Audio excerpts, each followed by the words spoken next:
So sadly, we have to talk about this, unfortunately, again, and it's a sad reality that we have to talk about because it's been talked about literally every day of the week. Unfortunately, just every day of the week, particularly as a young person in their twenties. I can't tell you the many conversations I had every week, every month, like this month alone, just gone by March. You must have about maybe 20 conversations in the whole month about, oh, you know, when but this person went to school, they went off to Australia, they went to New Zealand, or they went here, or they went there. Oh, yeah, do you know this other person that used to go to our school, they went there, and they went here, and they went there. I can't tell you the amount of conversations that is, and the amount of young people I'm hearing that from. Oh, I'm thinking about going too to Australia, I'm thinking about leaving the country. It's insane. Like just from January, it must have been 50 conversations I've literally had with people. Oh, I probably will leave now in the next year or two. You know, I get my qualifications and this, and then I'm off. I can't tell you the amount of times I heard that, and it's a sad thing to say, but it is the truth. Because it's the reality. The government might want to live in the delusion, saying, "Oh yeah, nobody jobs and everything, plenty and all that." That's all delusions. It's like Steiner's counterattack. It's just delusions on paper, but in reality, it's not there. It's the simplest thing. Like take for example, young people. The average wage for a young person in Ireland, around from the 20s to 30s or so, is around 550 a week, and you'd be saying that's probably pretty good. And for some people, that is good. But if you want to buy a house and stuff like that, they recommend that it could be two. You should have a 2,500 a week to be able to afford a mortgage and to pay for your electricity bills, your car insurance, and all that. It's about 250, 200, 2,500 a week. So it's very big difference from €550 a week. That's the average wage of a full time young person in Ireland at the moment in the Republic of Ireland. And obviously the house prices don't match that. Let's put that way, because they're looking for a million or two for a house with one bedroom and a small bathroom. They're looking for €1 billion for nearly. But it's insane. It's literally insane. And oftentimes, many people, and again, this is the main really thing I want to talk about. Many people ask me, would I ever leave? And it's been said to me many times by many people, because literally, I know a woman. She's in her 40s. You know, she has two young children, and even one of the teenagers, though teenagers, they're not 18 yet, but they're getting close. So would you believe it? It doesn't feel like I remember them growing up and stuff like that. It doesn't feel like how time flies. Let's put it that way. It's hard to put into words how time flies too, in a way. But even she's saying they were talking about, and they're not even 18. They're talking about going and working in different countries. Again, this is the sad reality that the young people that are not even 18 now, can't wait to leave the country, and it's a sad thing to say, but it's the truth. We can't live in denial, and because if we live in denial, we might as well bury our heads in the sand and let the country rot away. But this is the thing. Going back to what I was just saying there, earlier on before I interrupted myself because of how to happen to do that. But no, I tend to go down with the ship. I could leave. I'm not afraid to get my hands dirty. I clean the streets and stuff like that. It's a tough, dirty job. I'm not afraid to go and dirty my hands. I'm not afraid of manual labour. I'm not afraid to work. Many people account for that, but it's not for the money. The main reason why I'm staying, again, this is the thing, it's not about the money. It's not. I don't care about everyone in the house. The main reason I'm staying is just to annoy the establishment. That's the only reason why I'm here, to annoy them, because they absolutely hate it that a young person is calling people, is calling the government out. They absolutely hate it when you call out the scam that is literally people coming in without passports. They absolutely hate it, particularly a young person. They absolutely hate, despise, they despise young people in general, despise Irish young people in general, the Irish government. They hate them with every fibre of their being. We see with the mental health thing, take for example, the young people can't get mental health on the mental health waiting list to be seen, and the government just don't give a shit. Simple as that. And the same with education, special needs, that they couldn't give a shit about the young people. Simple as that. And it's just saying it straight out. We have to face reality. Every action they've done over the last 10 years shows they don't give a shit. Simple as that. It's not that it's incompetence, it's they don't give a shit. Simple as that. And we can't live in denial. But that's the only reason why I stay. I couldn't care less about really succeeding in life, to be totally honest. I couldn't really care less. My main goal in life now, as I said many times before, is for the next generation. We should be worried, and again, people my age in their 20s, we might be fucked. Our generation might be fucked in terms of we never be able to own a house. You own nothing and be happy, as they say. But we should be worried about the children that are growing up. Take for example them young children. I was just talking about that woman's children. They're nearly 18. They're around, let's say 16, 15, around that age. They're getting to 18 soon. they'd be probably trying to move out, they'd be trying to get to college, and there's nothing for them. And that's the sad thing. And again, the next people after that, people that are only 10, maybe 5 years old now, in a few years' time, they'll be growing up. And what's for them? Because if it's bad now, this is what I keep saying. If it's bad now, what's it going to be in another 10 years? That's the thing we have to remember. Because, and I hate to say it, but the thing for me is, we have to not really care about ourselves. It's the next generation. Because when we're old and grey, our children will ask us, what did we do to save the country when the country was in collapse? That's what the country is. The country's going to collapse. It really, really is at some point. Either in civil war or something like that. But that's what our children will ask us when we're old and grey in our 80s and our 90s.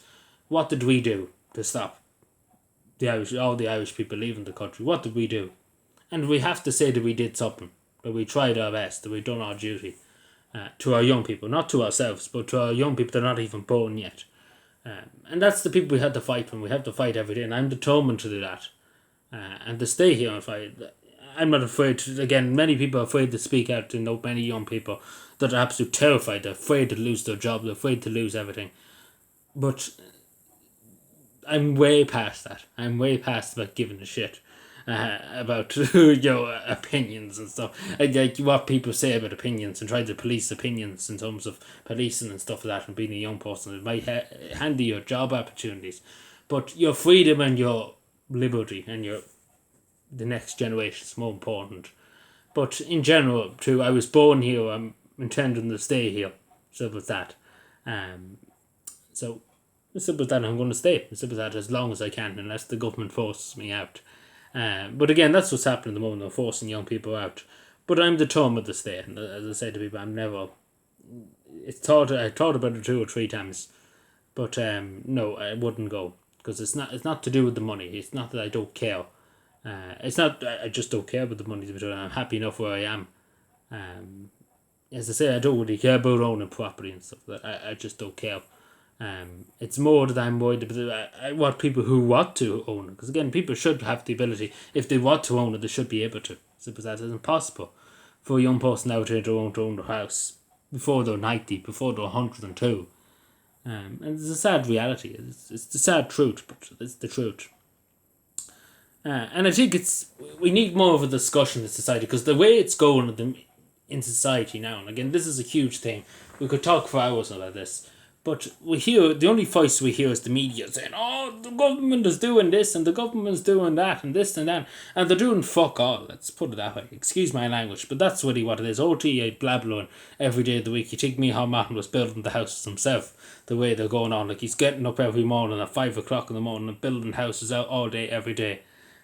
He isn't his bollocks. Let's put it that way. That's the way OT in the mainstream media is. The delusional. Either that or they're just being blatant misinformation, disinformation. But they're not listening to the only Joe, and they're not on the ground. The same with the politicians, they're all in their castles, and not listening to the only Joe that's on the ground. I haven't seen one of them. I never seen any of my politicians now in the last probably 10 years walking the streets, just randomly walking the streets, because they're too afraid of people asking them tough questions and videoing them and stuff like that, so they're terrified of that. And they should be terrified. They should be generally terrified, because what they're doing to our country is a disgrace. Members of the Oireachtas, because no young person should have to leave Ireland to make a living. Suppose no Irish young person should have to do that. And one of the richest countries in the world, by the way. But again, it is literally all by design. It's all about greed. It's all about control, and it's all about many other things too. It's just all about control and greed. And it's all about money, and it's not about people. And I think that's the main thing we have to get into our heads. It's not about people.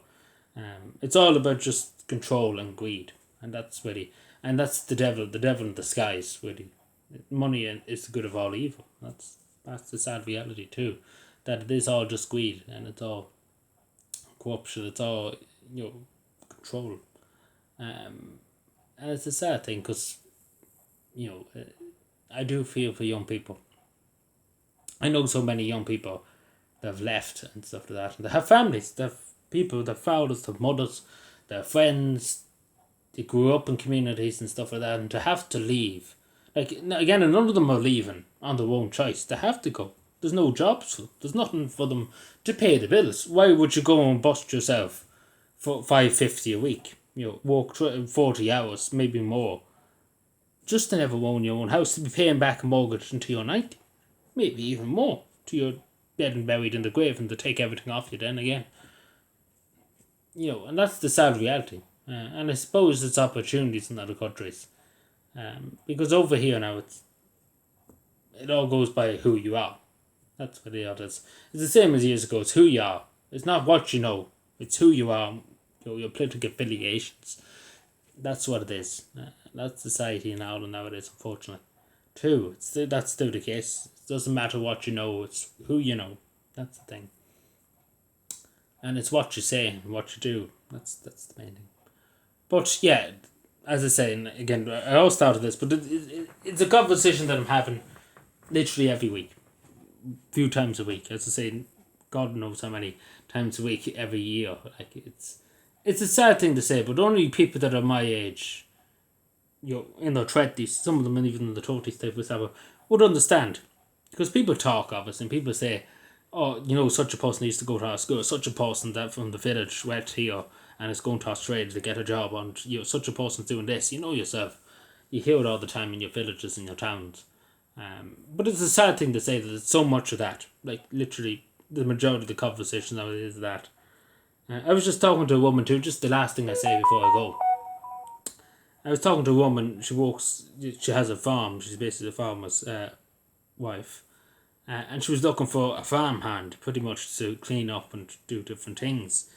And she was looking for a person. Did I know anybody that'd be a good worker? Any young person that would be a good worker? And obviously we paid them cash in hand and stuff like that. And look after them well and stuff, because they're decent enough people. They'd be fair enough. They were looking for a good worker, because they know I would recommend somebody that was a hard worker and to do a good day's work. And I couldn't think of anybody. The sad reality of it is I couldn't think of anybody. Because the reason why, there was a few people I knew that were very reliable people who worked hard, worked for their money. They put in the day's work. If you give them a job to do, they put their day's work in and get it done. And they do it well. And I knew a good few of them. And unfortunately all of them left to Australia, to New Zealand, to Canada. One of them's even in Poland, would you believe? They got a nice job in Poland. More money than here, just to say, too, in Poland. Imagine that. It's insane to say, but more opportunity in Poland than there is in Ireland. It's ludicrous. And they could tell you some other cases of people go to other countries, and literally poor countries, and here making a life for themselves, making a luxury life. It's madness. It's literally madness. But yeah, couldn't think of anybody. If you asked me maybe 5 years ago, I could have named 5 or 10 people. Go, I give you this person's number, you can ring that person. He's a good worker, he'll do a good day's work. But nowadays, they're all gone. There's nobody to do any of the work, because all the young people have left. And it's such a sad thing to say, but it is the truth. Like, Jesus Christ, it is sad to take when I'm sitting here. How many young people I knew went to my secondary school, because I'm not that long out of secondary school. And they're gone. A lot of them are gone. I probably never come across them again. Never to return, a lot of them. It's a sad state of affairs. It really, really is. And it's important to talk about it. And I do think it's important for myself, even just to come on here and talk about it and stuff like that. Even though I have discussions on the street every day about it. It's important to talk about it, because I think we're too afraid to talk nowadays. We're too afraid to have an opinion.